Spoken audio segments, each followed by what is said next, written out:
PM Théorie. Alors aujourd'hui, je vais vous parler d'un thème que je n'avais pas du tout prévu de traiter. Mais en fait, je fais en fonction de vos besoins, en fonction des commentaires qui sont nombreux en ce moment.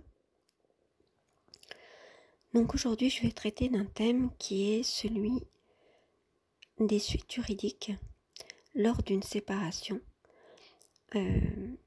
Lorsque vous vous séparez, en gros, d'une personne qui vous a agressé de manière perverse et qui vous a manipulé.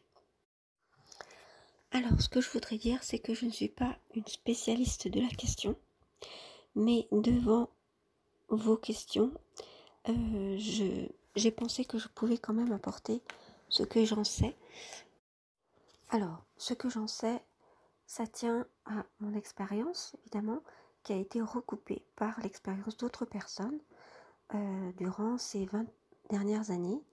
C'est les 20 dernières années pendant lesquelles j'ai pu prendre du recul, enquêter, mettre au service tout ce que je savais en sociologie et dans les autres sciences humaines, et puis pouvoir effectuer des recherches. Donc voilà. Donc en fait, c'est le fruit de ce travail, du recul que j'ai et de mon expérience que je vais pouvoir vous livrer. Enfin, je ne vais pas vous parler de mon expérience explicitement, mais de ce que j'ai pu en retirer et ce qui pourrait vous aider pour la suite. Alors, les lois ont quand même un peu évolué, mais c'est quand même le même esprit, d'après ce que je constate, qui est présent en fait dans tout ce qui entoure les personnes qui ont été victimes de perversion narcissique par leur ex-conjointe ou conjoint ou par quelqu'un d'autre de la famille, mais quand ça s'est passé vraiment au niveau familial proche ou surtout conjugal. Voilà. Alors, il y a plusieurs choses qui peuvent se mêler et généralement, c'est à peu près toujours les mêmes choses en fait qui sont ordonnées par le juge, donc lors ou après un divorce. Alors, je peux vous parler de deux thèmes qui sont assez récurrents lors des batailles juridiques, je dirais, lorsqu'on a été victime de perversion narcissique au sein du couple, et donc il y a une séparation, et donc des enfants, parce que il n'y a pas lieu d'aller vraiment très loin au niveau juridique quand ce sont des personnes qui n'ont aucun engagement, aucun bien en commun et aucun enfant en commun. Donc là, je parlerai des personnes pour qui il y a effectivement besoin d'aller voir un juge pour faire valoir justement leur propre intérêt ou l'intérêt des enfants. Voilà, que ça soit dans le domaine familial, juridique, financier, matériel, etc. Alors, je vais pouvoir vous parler de deux procédures, on pourrait dire, à l'intérieur de ces actions qui ont été menées en justice. Et donc, ça concerne l'enquête sociale, donc, ou alors médico-sociale, etc., l'expertise psychologique et la médiation. Alors souvent, ce sont trois choses qui peuvent être ordonnées lors d'un long procès, lorsque c'est assez long, compliqué et complexe, je veux dire, parce qu'il y a tout un tas de choses à prendre en compte et que la juge ou le juge ne sait pas exactement comment s'y prendre. Donc en fait, elle va faire appel à des intervenants qui sont des experts.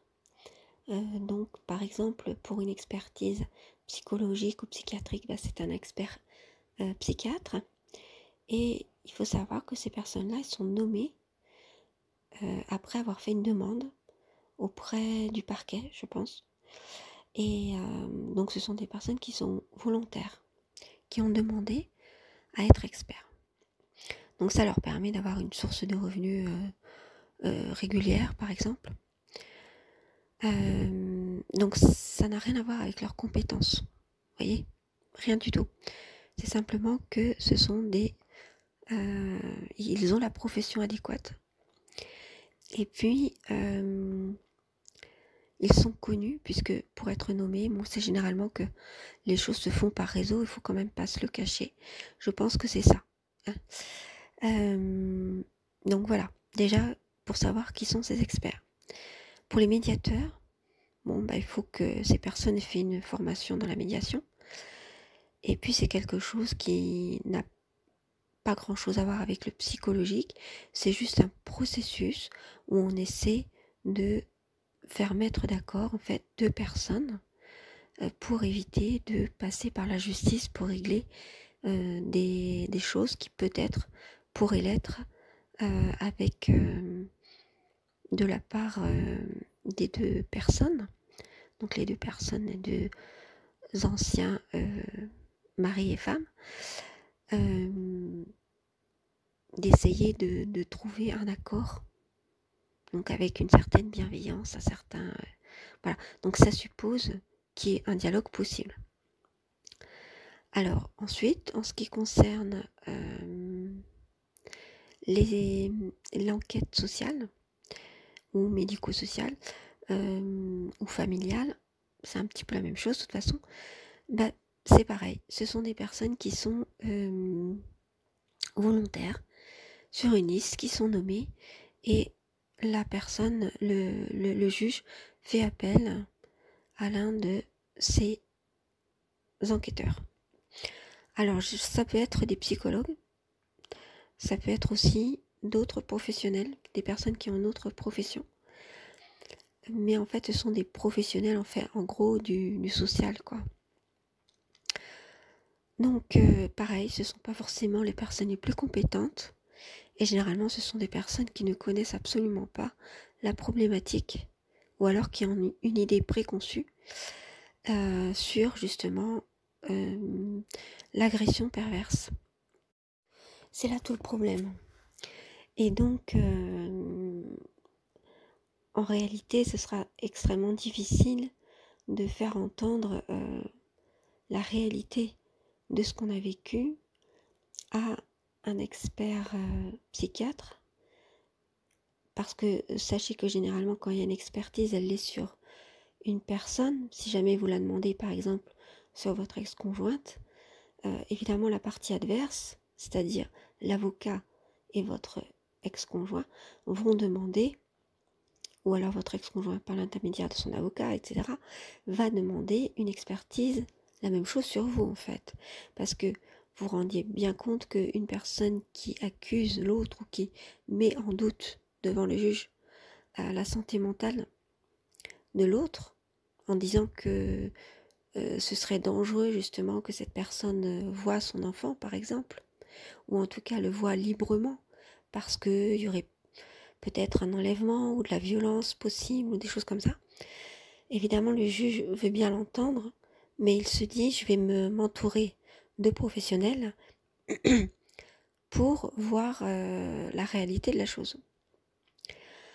Alors, il faut savoir une chose, c'est que quand vous dites qu'il y a un danger sur l'enfant, de violence ou d'enlèvement, bon, c'était mon cas par exemple, et ce genre de choses, déjà on n'est pas pris au sérieux, c'est toujours minimisé, ou alors le juge ou la juge pense qu'il faut passer aussi devant le juge pour enfant, donc il faudra aussi que votre enfant soit entendu.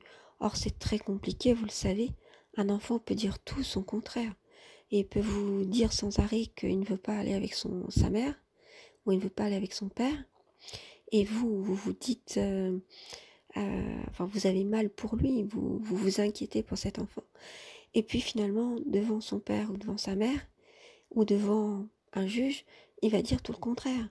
Donc c'est ça le problème, c'est que les enfants ne sont pas stables, ils ne savent pas ce qu'ils vont dire, vous allez passer pour l'imbécile. C'est un peu comme, c'est un peu comme lorsqu'un enfant vous dit une chose à vous dans la vie quotidienne, et puis que devant une autre personne, par exemple, cet enfant vous dit qu'il n'aime pas les glaces, je dis exprès n'importe quoi, hein. Et puis devant une autre personne, il va dire si j'aime bien les glaces, bien sûr, qu'est-ce que tu dis, tu mens. Alors vous voyez, en plus les enfants disent, parlent de cette manière, et vous voyez un petit peu l'impact que ça peut avoir dans une cour devant quelqu'un d'officiel en fait, hein, qui va prendre en compte cette parole à ce moment donné, à ce moment-là, même si une heure plus tard il va vous dire le contraire. Donc le juge pour enfants, c'est toujours compliqué. Les juges pour enfants reçoivent les enfants quand ils ont l'âge du discernement, généralement c'est 7 ans, mais justement c'est à cet âge-là que l'enfant est très influencé, pourra dire une chose et son contraire. Voilà. Donc voilà, c'est à vous de voir ce qu'il faut faire avec le juge pour enfants, mais moi ce que je pense, c'est qu'il vaut mieux que ce soit à partir de l'adolescence, lorsque l'enfant est plus grand que ça et qu'il peut, qu'il peut prendre du recul et qu'il a une certaine maturité. Parce que même à l'adolescence, c'est pareil. Vous savez que si vous lui avez refusé, par exemple, de l'argent de poche, il va pas vouloir venir vivre avec vous, vous voyez. C'est un peu ça, hein, les adolescents. Donc en fait, c'est aussi compliqué. Donc de toute façon, avec le juge pour enfants, vous marcherez toujours sur des œufs, parce que l'enfant peut dire une chose, le contraire, peut dire des choses aussi sur vous, qui ne seront pas forcément vraies, mais qui sera sa propre perception à cet enfant, vous voyez. Et c'est toujours très compliqué. On a toujours peur aussi de la manière dont on va pouvoir influencer l'enfant, ou alors de ce qu'on pourra lui faire vivre, parce qu'on se dit, mon Dieu, là, je l'ai disputé, et il va peut-être dire ça au juge, et puis ça va se retourner contre moi. Alors que c'était tout simplement de l'éducation normale. Donc en fait, vous marchez sur des œufs hein, quand le juge pour enfants est de la partie. Et puis, c'est pas très sain non plus, parce que l'enfant se sent tout puissant. Il peut se dire, tiens, finalement, je peux embêter mon père, je peux embêter ma mère, je peux les mettre dos à dos, je peux obtenir de l'un contre l'autre des choses. Vous voyez, ça, ce qui est, je veux dire, d'un point de vue enfant, hein, ça ne veut pas dire que votre enfant est pervers du tout, mais tout simplement parce que c'est un enfant ou un adolescent, et puis de toute façon, l'adolescence dure très longtemps. Donc moi, je ne conseille pas vraiment de passer devant le juge pour enfants. Ou alors, si vraiment l'enfant a toujours dit la même chose et qu'il le revendique, parce qu'il y a eu des violences vraiment physiques, sexuelles, des choses qui auront été reconnues, c'est-à-dire constatées par un médecin légiste. Parce que le médecin qui peut constater les blessures physiques ou sexuelles, c'est un médecin légiste, généralement, parce qu'ensuite c'est lui qui évalue la violence physique ou morale ou sexuelle qui a été subie par l'enfant et qui donne des jours d'ITT. Alors, pour ce qui est des violences sexuelles, c'est pas des jours d'ITT. Enfin, des jours d'ITT sur un enfant, ça semble un peu bizarre, hein. ITT, ça veut dire interruption temporaire de travail. C'est-à-dire à combien de jours correspond, pour se remettre, les violences qui ont été subies. Alors, c'est pour un adulte, hein, l'ITT bien sûr. Pour un enfant, je ne sais pas du tout comment ça marche honnêtement, c'est à vous d'aller voir. Mais enfin, il peut évaluer quand même l'impact de cette violence et donc la gravité des faits. Donc quand il y a des violences physiques, morales, sexuelles sur un enfant, ou sur vous-même, ou sur une autre personne, il faut aller constater un médecin légiste tout de suite. Voilà, ou prendre rendez-vous le lendemain, enfin vous y aller le lendemain, parce que c'est là que si vous avez des traces physiques, elles pourront être constatées. Si vous attendez, ce ne sera plus le cas. Et c'est aussi là que le choc moral, psychologique est important. Et donc il va pouvoir évaluer ce choc. Et ça c'est important, même si on n'a pas envie, même si quand on est victime de ce genre de violence, on se sent très mal. Et on a plutôt envie que personne ne le sache en fait. Mais au contraire, il faut aller voir malgré la honte que l'on peut ressentir, il faut aller voir un médecin légiste. Donc, quelquefois, c'est dans le sous-sol des, des hôpitaux que ça se passe. En tout cas, dans chaque hôpital, il y a une possibilité de trouver ce genre de médecin. Donc, en fait, si ça n'a pas été constaté, ça va être difficile. Si les choses ont été constatées, s'il y a vraiment eu ces violences-là et qu'elles ont été constatées, effectivement, il va y avoir de la matière pour le juge pour enfants. C'est-à-dire qu'après, il va pouvoir suivre l'enfant, il y aura des auditions, mais c'est quand même une épreuve pour l'enfant. Parce qu'il y a l'épreuve de ce qu'il a subi, puis après, il y a l'épreuve de parler devant un médecin, et peut-être aussi après devant les gendarmes. Donc voilà ce qui se passe pour le juge pour enfants, c'est généralement quand il y a eu des violences de cette gravité. Parce que sinon, si c'est uniquement pour un divorce, c'est ce que je vous disais tout à l'heure, ça va être vraiment compliqué, l'enfant va se sentir aussi tout puissant et va vous essayer de vous manipuler, surtout s'il a appris ce qu'était que la manipulation par l'un des parents, c'est-à-dire par celui que par votre ex-conjoint que vous quittez ou votre ex-conjointe. Et donc, sachez qu'il a un petit peu de ça en lui quand même parce qu'il a vu fonctionner ces choses. Et il sait que ça marche. Et puis, les enfants maintenant manipulent beaucoup leurs parents de toute façon, d'eux-mêmes parce que ce sont des enfants rois, souvent. Et c'est ce que j'explique dans une des autres vidéos. Voilà. Donc, ça c'est pour le juge pour enfants. Après, pour ce qui est du juge, comme je vous dis, il a besoin d'éléments, il va donc s'entourer de professionnels et tout ça dure, vous connaissez la lenteur de la justice et puis l'engorgement. Donc en fait, tout ça, si ça se passe avec une enquête, etc., ça peut durer jusqu'à, jusqu'à 5 ans à peu près. Hein, effectivement, avec des mesures provisoires qui sont prises. Et généralement, dans les mesures provisoires, il y a la médiation. C'est-à-dire que le juge dit, bon, vous n'êtes pas d'accord, vous n'arrivez pas à vous entendre, on va faire une médiation. Voilà. Alors la médiation, c'est vraiment la plus mauvaise chose qui puisse être ordonnée par un juge dans le cas d'une agression perverse, de manipulation. Parce que comment vous voulez, parce que le but de la médiation, c'est d'arriver à un accord écrit des deux personnes. Comment vous voulez arriver à un accord lorsque vous avez devant vous une personne qui vous manipule, même s'il y a une tierce personne qui est là pour temporiser et pour aider à communiquer, vous vous rendez bien compte que ce sera absolument impossible. Donc forcément, le médiateur, lorsque c'est le cas, lorsqu'il se rend compte que ça ne sera pas possible, eh bien, il rend au juge son rapport en disant que la médiation n'a pas abouti et qu'il faut trouver une autre solution. Alors, pour la médiation, pour en avoir fait l'expérience, je peux vous dire que c'est extrêmement difficile de revoir son conjoint, pour ma part, puisque je suis une femme, mais c'est certainement la même chose, c'est-à-dire de revoir l'auteur de l'agression. Voilà.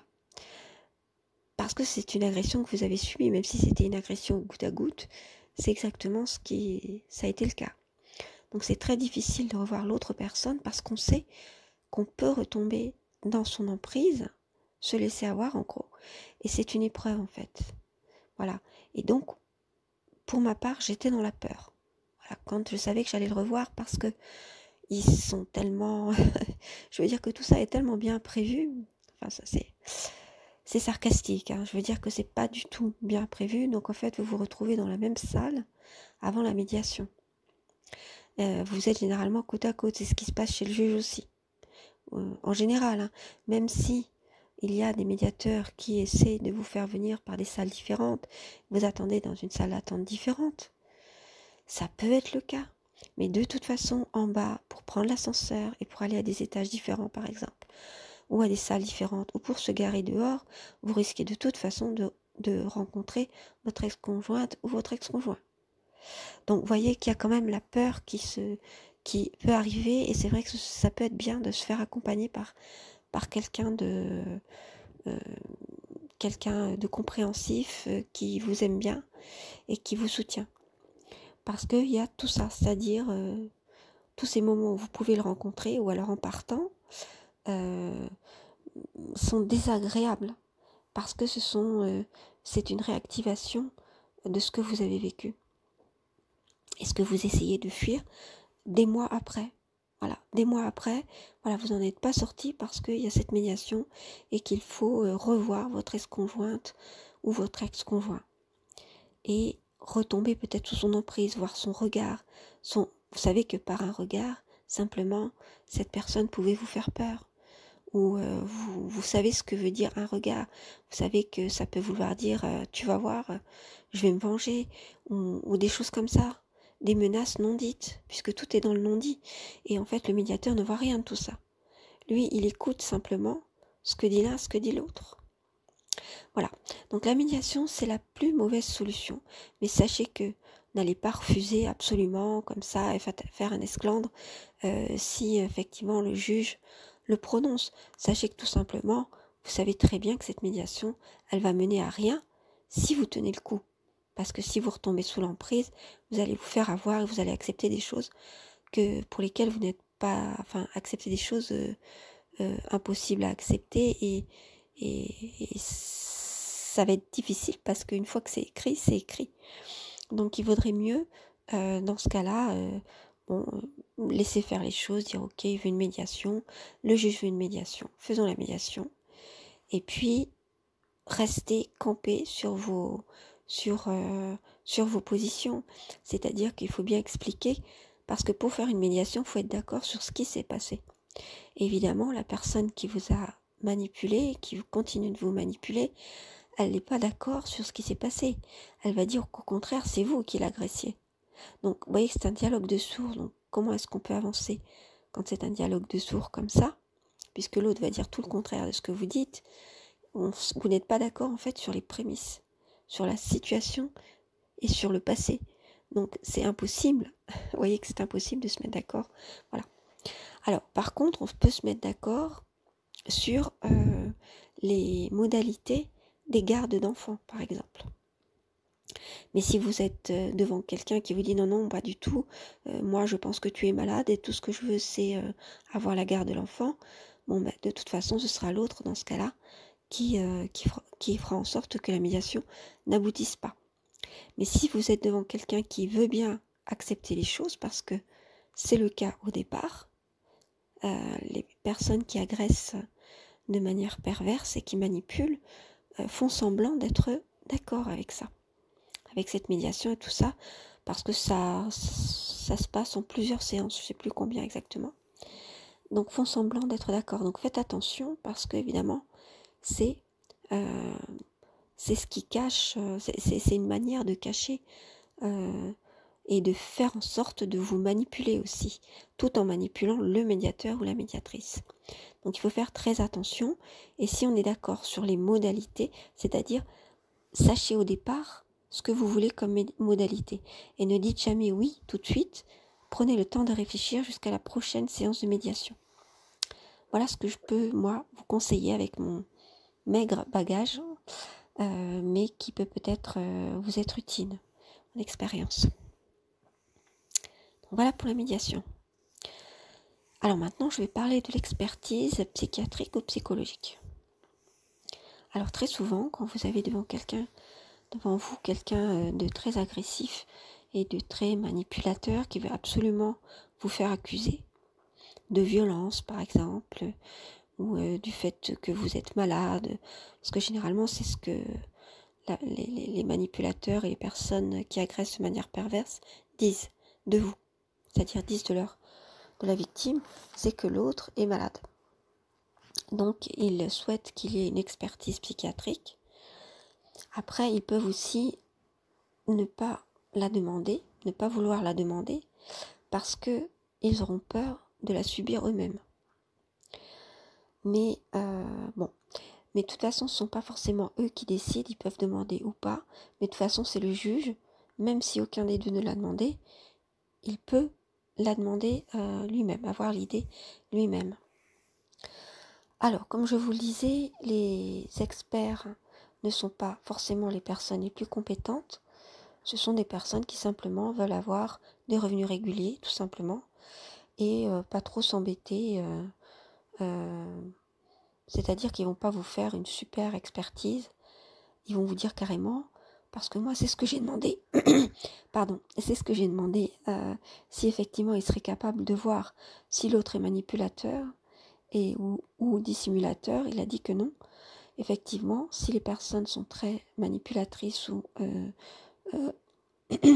dissimulateurs, ils seront incapables de le détecter. Parce que sachez que l'expertise dure seulement, généralement, une demi-journée. Pourquoi? Quelques heures, quoi. En une seule fois. Donc, qu'est-ce que vous voulez expertiser dans ce laps de temps? Bon, il peut y avoir quelques chanceux, quelques chanceuses qui auront cette expertise sur plusieurs jours. Très bien, mais généralement, ce n'est pas le cas. Donc, il y a déjà un manque de moyens qui fait qu'en fait, l'expertise, déjà, elle est biaisée. De même que l'enquête sociale, puisque ça se fait généralement sur plusieurs jours. C'est-à-dire que l'enquêteur social doit venir, normalement, plusieurs fois, mais c'est pas du tout ce qu'il fait. Il doit s'entretenir au téléphone, tout ça, pour vous voir. Alors généralement, l'enquêteur social, il vient vous voir chez vous. Donc, il ne prévient pas, mais il peut prévenir aussi. C'est ce qui fait qu'on peut être un peu dégoûté de tout ça. C'est que vous avez été agressé, vous voulez faire valoir les droits de vos enfants et vos droits, et puis finalement, tout ce qui se passe au niveau de la justice, tous les professionnels qui sont, utilisés par la justice, c'est-à-dire auprès desquels elle prend conseil, eh bien en fait, ne sont pas forcément les meilleures personnes. Deuxièmement, ne connaissent pas les agressions perverses. Et ils minimisent beaucoup les choses parce qu'ils pensent qu'il y a beaucoup de dissimulateurs. Et d'un autre côté, ils pensent qu'ils ne sont pas capables de pouvoir voir si les personnes sont dissimulateurs ou pas. Donc en fait, ils ne sont d'aucune utilité en fait lorsqu'on est victime de pervers narcissique, d'une personne qui est dans la perversion narcissique. Mais malgré ça, c'est ce que la justice ordonne. Donc vous devrez passer par ces personnes. Donc j'espère que ce que je vous en dis vous sera utile. Voilà. Donc l'expertise psychologique ou psychiatrique, généralement, elle est pour les deux. Et l'expert va essayer de voir déjà si vous avez une maladie psychiatrique connue, un désordre mental, comme la schizophrénie, la psychose, vous voyez, ce genre de choses. Il va aussi essayer d'évaluer votre capacité à vous occuper de votre enfant. Oui, voilà, c'est ça. Votre capacité à vous occuper de votre enfant, c'est-à-dire, si vous êtes une mère, êtes-vous une mère rassurante? Si vous êtes un père, êtes-vous un père responsable?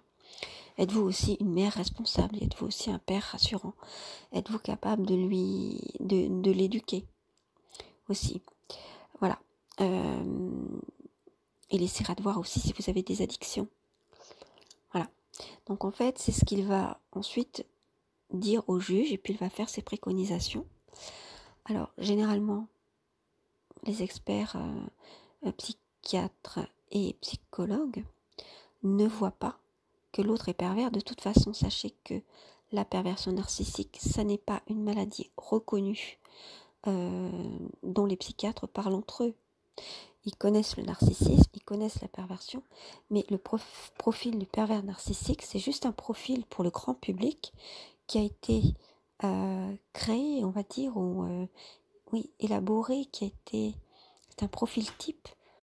Et donc, il n'a pas de réalité dans les manuels dont se servent les psychiatres, les psychologues, les médecins, pour diagnostiquer.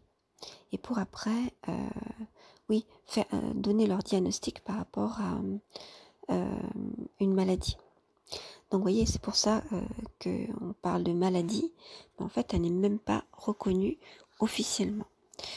Donc il va essayer de voir un petit peu tout ça, et puis de voir effectivement si... il va même pas parler de manipulation, il va essayer de voir si l'autre aussi est capable. Parce qu'effectivement, si ce n'est pas le cas, il peut, dans ses préconisations, demander au juge, enfin, dire qu'il préconiserait que l'enfant ne voit plus tel ou tel parent. Voilà, ça peut aller jusque-là. Ils ont quand même ce pouvoir-là, les experts. Voilà. Donc, sachez que généralement, ils ne voient rien parce que les personnes qui sont manipulatrices, et les manipulateurs, et les personnes donc, qui agressent de manière surnoise, de manière perverse, en fait, cachent bien leur jeu, évidemment.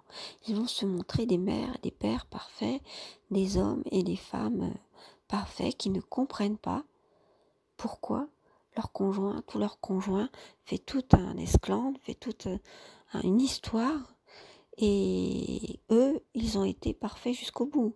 Voilà en gros comment ils se montrent. Et alors, ils vont bien soigner leur image, même si l'enquêteur arrive par surprise. Et quant à l'expertise psychiatrique ou psychologique, c'est pareil. Ils auront, alors, l'expertise, le psychiatre ou le psychologue ne vient pas chez vous, mais vous avez un rendez-vous. Donc, vous comprenez bien que l'auteur de l'agression perverse va justement avoir le temps de bien se préparer, de savoir ce qu'il va dire. Voilà. Donc, généralement, il ne voit rien. Il voit quand même certaines petites choses dans le fait que la personne est plutôt séductrice ou séducteur, ou ce genre de choses, pour avoir certains prémices, mais qui n'aboutiront pas à la conclusion que vous recherchez. Voilà. Et quand bien même ils arriveraient, cette expertise arriverait à dire que votre ex-conjointe ou votre ex-conjoint, donc le parent des enfants, l'autre parent des enfants, nuit à l'enfant, c'est-à-dire que dans le cas de mon ex-mari, il avait été déclaré qu'il était psychotique. Je ne sais plus ce qu'il avait fait comme préconisation, mais de toute façon, le juge a bien dit, et c'est écrit noir sur blanc sur le jugement, que le père nuit à l'enfant, mais quand bien même, même s'il nuit à l'enfant, il ne peut pas lui retirer le droit de visite. Alors, ce n'est pas que moi je voulais retirer le droit de visite, mais il y avait une dangerosité sur l'enfant, puisqu'il avait toujours dit qu'il allait lui faire extrêmement du mal, quoi, pour ne pas dire autre chose. Et donc, en fait, c'était extrêmement dangereux. Et il y avait aussi un danger d'enlèvement, puisque mon ex-mari était étranger. Et donc, en fait, ça n'a pas du tout été reconnu. Donc, il faut savoir aussi que les juges minimisent beaucoup les risques. Justement, plus on donne de preuves qu'il y a un risque, et plus on passe pour quelqu'un de fou, ou quelqu'un qui se fait des histoires, qui exagère beaucoup. Alors, il peut y avoir certains juges, alors c'est vrai, dans certaines régions, heureusement, mais il n'y en a pas beaucoup en France, je ne sais plus laquelle c'est, qui justement est très sévère par rapport à ces choses-là et croit les victimes, mais c'est très bien. Mais généralement, il faut partir du principe que vous n'allez pas être cru. Donc, n'allez pas, ne faites pas des crises lors du procès. Dites simplement votre vérité calmement. Il vaut mieux laisser l'autre personne, l'auteur de l'agression perverse et de manipulation, s'embourber lui-même, devenir confus du fait qu'il vous voit parler distinctement, clairement, doucement et tranquillement. Donc il faut pour cela ne plus avoir peur de lui. Et c'est vrai les premiers temps, si le procès dure longtemps, vous aurez encore peur de lui. Donc il faudra vous faire accompagner par quelqu'un pour vous soutenir, parce que effectivement, il va jouer sur cette peur pour vous faire perdre vos moyens lors des procès, puisque vous le savez, enfin si vous ne le savez pas, je vous l'apprends, lors des procès, vous arrivez tous les deux au même endroit. Vous avez rendez-vous, donc vous pouvez très bien en plus vous asseoir côte à côte en attendant que le juge vous reçoive. Donc ça, c'est aussi quelque chose de complètement aberrant lorsqu'il y a des agressions. Mais comme ces agressions ne sont pas reconnues tant parce qu'il n'y aura pas eu auparavant de violence ou de constats qui auraient été effectués par la police, par exemple, ou par un médecin légiste, voyez, de violences physiques ou sexuelles, ou alors par la gendarmerie, puisque vous n'avez pas fait de plainte. Malgré ces plaintes-là, malgré tout ça, il n'y avait aucune mesure de protection qui était faite. Donc c'est vrai que le fait qu'il n'y ait aucune mesure de protection qui soit prise ou même pensée pour les couples dont l'un a été agressé de manière perverse ou que ça ne soit pas pris au sérieux, et bien en fait vous vous retrouvez, que ce soit pour la médiation ou alors en allant à un procès, donc au palais de justice, vous vous retrouvez dans la même salle, vous risquez aussi de vous être garé sur le même parking et de vous trouver dehors ensemble en fait, de vous revoir. Et ça c'est vraiment pas facile, surtout si on a peur de notre conjoint ou conjointe, si on en a encore peur, et puis en sachant que pour repartir ça va être exactement pareil. Donc si ça s'est mal passé, voilà, ça peut être beaucoup mieux de se faire accompagner de toute façon, parce qu'on a besoin de soutien, donc plutôt que d'y aller seul. Et essayez d'y aller avec quelqu'un qui vous soutienne. Alors souvent, sachez que la personne qui manipule ou qui agresse de manière perverse aime bien essayer de vous rendre jaloux et utiliser justement ces moments clés de votre séparation, où justement il y a un enjeu important, où vous devez être au mieux. Donc il va essayer de vous affaiblir le plus possible, évidemment, en vous impressionnant, en essayant de vous faire peur, et en affichant sa nouvelle conquête ou sa nouvelle conquête, c'est un homme ou une femme, voyez. Donc généralement c'est ce qui se passe. Donc il essaie de vous rendre jaloux, de vous dire voilà, moi j'ai trouvé quelqu'un d'autre, et puis aussi de le montrer à l'enquêteur social. Quand bien même vous seriez séparés depuis 4 mois, bon, d'après la lenteur de la justice, il n'y aura pas de médiation familiale tout de suite dans les 4 mois, mais généralement c'est un an et demi après, et justement l'auteur de cette agression perverse, cette manipulation, va essayer de manipuler évidemment l'enquêteur, l'expert, le médiateur, tout ce que vous voulez, pour dire que lui ou elle, c'est-à-dire la personne, l'auteur de l'agression, qu'il ou qu'elle a une vie parfaitement équilibrée, avec une nouvelle conjointe, un nouveau conjoint, qui se trouve justement être un père ou un père de remplacement, si vous voulez, ou un beau-père ou une belle-mère excellente, avec des qualités de justement de père ou de mère, parce que il est ou elle est elle-même père ou mère de famille, et que ça se passe extrêmement bien, et qu'il ne comprend pas pourquoi on fait tant d'histoires, etc. Voilà, donc il va essayer de donner l'image du bon père ou de la bonne mère de famille qu'il a toujours été jusque-là, qui en plus a reconstruit sa vie de manière équilibrée, alors que généralement, vous, en tant que victime, vous n'allez pas reconstruire votre vie tout de suite, parce que vous en êtes incapable, généralement, ou si vous retrouvez quelqu'un, ça se passe mal généralement, parce que justement, vous n'êtes pas prêt, ou pas prête, c'est-à-dire que effectivement, vous êtes encore dans le deuil, tandis que lui, il passe à autre chose très rapidement. Je verrai ça dans d'autres émissions, pour expliquer ça dans d'autres émissions. Et donc voilà, tout ça joue pour lui effectivement, parce que le fait, bon, l'enquêteur social un peu naïf, hein, mais ils sont tous un peu naïfs, va se dire bah oui, il ou elle a reconstruit sa vie. Et alors ce qui est très bizarre, c'est qu'il se passe aussi en matière de justice, lorsqu'on est agressé, un retournement de situation dans la plupart des cas. Malheureusement, hein, mais c'est ce qui se passe. C'est pour ça que c'est bien, je dis malheureusement, mais si vous êtes en plein procès, ou vous n'êtes pas encore séparés, vous êtes en train d'essayer de voir comment faire les choses, ou vous venez de vous séparer fraîchement, ça peut être bien justement d'avoir ces informations avant. Donc ce qui se passe, c'est que généralement il y a un retournement de situation, c'est-à-dire que la personne justement qui est victime va être vue comme l'agresseur.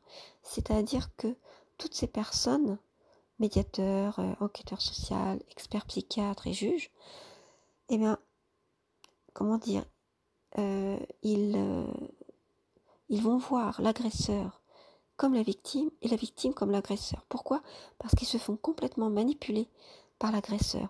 Ça peut être parce que justement, il a porté plainte avant, ou il a porté plainte alors que c'est vous qui avez été victime. Hein. Mais voyez comment il retourne les choses. Et bien c'est pareil, il va retourner la tête du juge, du médiateur, etc. Et surtout que vous avez du mal à vous exprimer. Vous êtes dans la confusion, vous avez du mal à exprimer l'histoire dans son entièreté, vous ne savez pas où est le début, où est la fin, quel est le fil qui a lié tous les événements disparates que vous avez en tête, mais que vous ne savez pas comment expliquer, vous n'avez pas les bons mots. Soit au niveau du ton, de la façon de se raconter, soit vous serez trop en colère et vous mettrez en colère et vous crierez à l'injustice, enfin même sans crier, mais vous direz que tout ça est injuste, alors que donc, tout ça ne va pas en votre faveur, alors que vous avez devant vous un agresseur qui se montre extrêmement affable, aimable, calme, extrêmement calme, et qui maîtrise parfaitement ce qu'il dit et l'histoire. Voilà, parce que lui, il sait très bien se raconter des histoires, il excelle là-dedans, n'oubliez pas que c'est un manipulateur. Donc c'est vrai que face à lui, vous ne faites pas le poids, généralement, à cause de tous ces travers. Donc apprenez avant un procès, à justement rester calme, apprenez à bien vous être raconté l'histoire et l'avoir raconté à d'autres et l'avoir écrit pour bien comprendre comment les choses se sont passées. Parce que souvent on n'a pas les mots, on est tellement dans l'émotion, on est tellement affaibli par l'agression, par le fait qu'on ne nous croit pas, qu'on a l'habitude de ne pas être cru, hein, de toute façon, par la personne qui agresse, qu'en fait, il faut vraiment beaucoup de temps avant de sortir du traumatisme. N'oubliez pas que vous avez été traumatisé, lui pas, donc évidemment c'est très facile pour lui. Et à cause de tout ça, à cause du ton que vous allez avoir pour vous raconter, à cause du fait que vous êtes confus, que vous ne savez pas comment dire les choses, et du fait que vous ne vous préparez pas. Généralement, on ne se prépare pas, parce que la personne qui agresse trouvera toujours, va vous mettre va vous surprendre. C'est-à-dire, elle va jouer sur l'effet de surprise, c'est-à-dire apporter un avocat que, par exemple, vous aviez sollicité au départ. Voilà, moi, c'est ce qui m'est arrivé. Donc, en fait, j'avais sollicité une avocate au départ, j'ouvre une parenthèse, qui, elle, m'a dit carrément, fallait pas vous marier avec lui, hein, s'il était violent. Or, moi, évidemment, je ne savais pas qu'il était violent, sinon je ne me serais pas mariée avec. Il est devenu après. Donc, j'ai laissé cet avocat qui, a priori, a refusé de me défendre. Et puis, quelques mois plus tard, au procès, j'ai vu qu'elle défendait mon ex-mari. Voilà. Donc, c'est ce genre de choses sur lesquelles il va jouer. Il va essayer de prendre le meilleur ou la meilleure avocate. Il va essayer de vous surprendre en donnant des éléments dont il n'avait pas parlé avant, en ne donnant pas, parce que vous savez qu'il faut donner les éléments à la partie adverse, que son avocat est tenu de le faire, mais bien sûr, ils ne le feront pas. Ils le feront au dernier moment. Ou alors, va essayer de remettre l'audience en disant qu'il y a vice de procédure, et donc remettre l'audience à plus tard, ce qui va énerver tout le monde, voilà. Donc, en fait, ce qui fait qu'en fait, voilà, vous n'avez toujours pas la réponse, qu'il faut encore attendre. et venir peut-être avec son conjoint ou sa nouvelle conjointe, ou se montrer parfaitement à l'aise. Oui, en fait, voilà, il va se montrer tellement bien qu'effectivement, un juge par exemple, qui ne connaît pas comment fonctionne l'agression perverse et la manipulation, va se dire, cette personne, elle a l'air tout à fait sensée, elle a l'air tout à fait équilibrée, et puis l'autre a l'air complètement d'être dans la confusion, ou de se mettre en colère très vite. Oui, c'est certainement lui l'agresseur. Et donc, c'est pourquoi, en tant que victime, à cause du traumatisme, vous pouvez très bien passer, le juge peut avoir, peut vous prendre pour l'agresseur, quoi, en fait. Bon, ne vous inquiétez pas, il va pas vous prendre pour l'agresseur tout le temps, parce que grâce à votre avocat, vous allez pouvoir montrer justement que non, il y a eu telle et telle chose qui s'est passée. Donc, votre avocat saura très bien dire les choses, mais n'attendez pas d'être plainte par votre avocat, puisque l'avocat n'est pas là pour vous plaindre, généralement. Ce qui l'intéresse, c'est l'argent, et puis c'est de pouvoir battre son confrère. Mais sachez que dans la vie courante, ils peuvent très bien se connaître, faire la fête ensemble, etc. Donc en fait, c'est une histoire de pouvoir et d'ego. Les avocats ne cherchent tout simplement qu'à se payer la tête de l'autre. C'est ce qu'on m'a dit clairement. Moi, j'ai changé souvent d'avocat et je peux vous en parler. Donc ne cherchez pas à être plainte, que ça soit par eux, par d'autres. Personne ne vous plaindra. Parce que tout le monde aura le doute. Parce que lorsqu'ils auront connu l'agresseur réel, ils le prendront pour la victime. C'est malheureusement ce qui se passera. Donc, moi, ce que je peux vous conseiller, c'est avant qu'il se passe tout ça, ou bien maintenant, il n'est jamais trop tard pour changer, il faut absolument que vous redeveniez calme, que vous sachiez parler de ce qui vous est arrivé. Donc, entraînez-vous avec des personnes en qui vous avez confiance. Sachez aussi qu'il ne faut rien attendre d'un avocat, hormis le fait qu'il vous défende, mais en fait, il pourra pas vous comprendre. Voilà, il va donner des arguments, mais c'est uniquement pour la procédure. Tout ce qui l'intéresse, c'est la procédure et gagner. Voilà. Et puis aussi l'argent que vous allez lui donner, c'est tout. Voilà, donc ne soyez pas dupes de toutes ces instances. Elles sont, en fait, vous pensez que un avocat cherche la justice, peut-être les avocats très jeunes ou ceux qui sont très naïfs, mais en fait c'est pas le cas. Il va être pris dans la pratique par ce jeu de pouvoir et d'ego, et par l'appât du gain aussi, malheureusement. Donc il y a très très peu d'avocats qui sont vraiment empathiques, hein, et qui vous comprennent, et ceux qui vous comprennent vous trouveront certainement assez naïfs de croire en la justice en réalité, parce que d'abord il y a une certaine lenteur de la justice, et en plus on pourrait dire que la justice est plutôt injuste en matière d'agression perverse, parce que les juges ne sont pas au courant, et quand ils sont au courant, ils sont quand même plutôt indulgents par rapport aux auteurs d'agression, voilà, perverses, et aux manipulateurs. Voilà. Donc il n'y a que quand les choses se retournent, c'est-à-dire généralement quand vous arrivez à sortir de l'emprise, donc vous en arrivez à cette déprise et à sortir de la peur, et que les choses se retournent à ce moment-là, généralement contre votre agresseur. Voilà. Mais tant que vous êtes dans une certaine naïveté par rapport en pensant que justement les instances qui sont censées aider, comme les psychologues que vous irez voir pour vous-même, hein, pas les experts, ou les assistantes sociales, ce genre de choses en fait, ce genre de personnes, ce genre d'instances, je veux dire, tant que vous n'aurez pas compris que ces personnes en fait vous survictimisent, et que vous ne pouvez attendre que quelques petites choses d'elles, mais vraiment, vous ne pourrez pas être compris et comprise dans l'entièreté dans tout ce que vous avez vécu, parce que ces personnes-là, soit ne connaissent pas la perversion narcissique, l'agression perverse, ne savent pas ce que c'est qu'être victime, ou alors ils ont une idée contraire, parce que un a priori, en pensant que les victimes en fait sont des fausses victimes qui veulent se faire plaindre, voire même qui veulent se faire agresser pour pouvoir se plaindre ensuite, vous voyez. Donc c'est carrément tordu comme truc, mais malheureusement, il y a beaucoup de gens qui pensent comme ça et qui travaillent dans le social ou qui sont des psychologues ou qui travaillent dans le médical. Donc, je ne dis pas qu'ils sont tous comme ça, mais voilà, vous pouvez trouver des gens empathiques, mais c'est extrêmement rare. Et puis au niveau de la justice, ne soyez pas dupes non plus. Donc c'est pourquoi il faut absolument que vous puissiez le plus rapidement possible sortir de l'emprise et sortir de la peur. Et c'est justement la raison d'être de cette chaîne. Voilà, cette chaîne YouTube.